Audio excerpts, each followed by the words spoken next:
Je vous remercie. Merci Madame la députée. La parole est à Monsieur Joël Giraud pour le groupe RRDP. Vous avez la parole pour 5 minutes, Monsieur le député.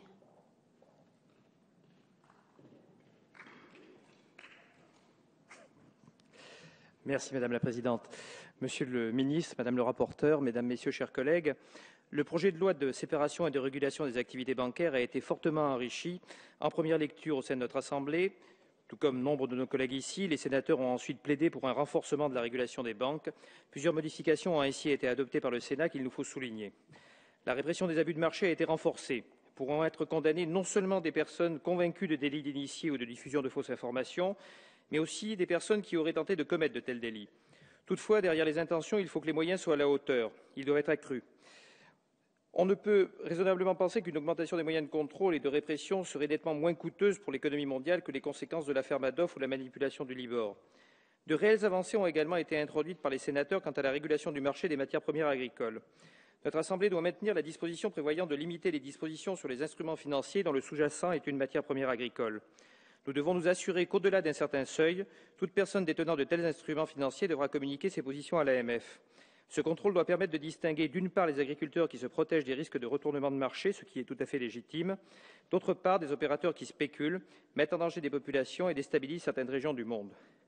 Au-delà du maintien des avancées obtenues à l'Assemblée et au Sénat, les députés du groupe 2RDP souhaitent que plusieurs améliorations soient apportées au projet de loi.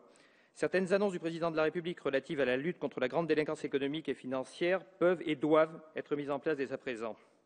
Un dispositif significatif de lutte contre les paradis fiscaux a été introduit par notre Assemblée. Les banques devront indiquer la liste de leurs implantations dans chaque État et fournir plusieurs types d'informations. Nous avions demandé à ce que le montant des impôts soit également dévoilé. Refusé à l'Assemblée, cette disposition a été adoptée au Sénat. À l'Assemblée nationale, il paraît qu'elle risquait de déstabiliser les banques. Au Sénat, le gouvernement y a trouvé une vertu en donnant un avis favorable. Le livre de la révélation fiscale avait sans doute dû être consulté pour nous éviter de plonger dans l'apocalypse bancaire. Il est absolument, en tout cas indispensable, que ces informations soient disponibles le plus rapidement possible. Pas en 2015, mais en 2014. Par ailleurs, il nous semble trop restrictif de limiter cette obligation d'information aux seules banques ayant leur siège social en France. Pourquoi toutes les banques réalisant des activités bancaires en France ne seraient-elles pas soumises à une telle obligation? Si l'on dispense les banques qui interviennent marginalement en France, au moins faudrait-il que celles qui réalisent des chiffres d'affaires conséquents soient soumises aux mêmes obligations que les banques françaises.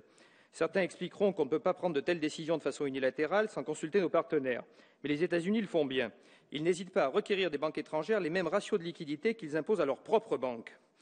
L'autre point qui nous paraît crucial, c'est l'encadrement par la loi des rémunérations des dirigeants des banques.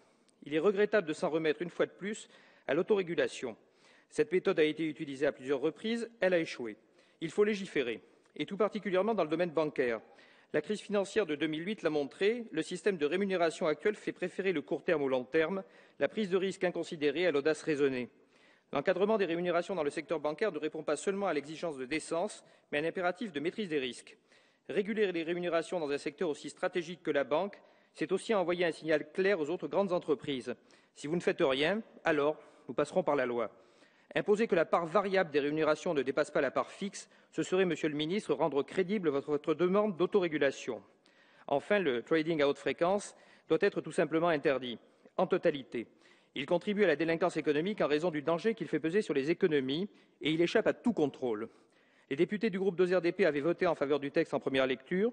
Nous avions émis le souhait que les lectures ultérieures au Sénat et à l'Assemblée permettent d'aller plus loin. Nous réitérons ce